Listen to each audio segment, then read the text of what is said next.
मी अपक्ष म्हणून यापूर्वीही फॉर्म भरला आहे. आज दुसरा एक फॉर्म भरण्यासाठी या ठिकाणी आलो होतो. माझ्याकडे गणित आहे, त्यामुळे मला कुठलीही शंका वाटत नाही.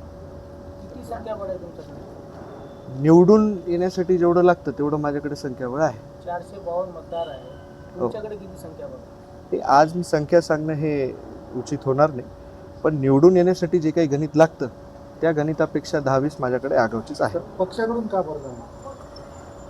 पक्षाकडून भरण्यासाठी माझ्याकडे तेवढं पक्षीय बळाबल नव्हतं. अपक्ष फॉर्म भरण्याच्या मागचा हेतू हा होता की काही गुप्त मतदान आहेत जे माझ्या संपर्कात आहेत आणि त्यांना सोयीचं होण्यासाठी हे सगळ्या गोष्टी केलेल्या आहेत. तुमच्यासमोर बलाढ्य पक्ष आहे, उमेदवार आहे आणि तुम्ही कसा गणित जोडता? हे बघा, संख्याबळ माझ्याकडे आहे. मी आजच प्रत्येक गोष्ट खुलासा नाही करू शकणार आहे, पण संख्याबळ माझ्याकडे आहे. त्यामुळे कितीही मोठं बळ असलं आणि काही असलं तरी मी त्या रिंगणामध्ये उभा आहे. बघूया. विजयाची किती निश्चिती? विजयाची किती निश्चिती आहे? 100% निश्चित.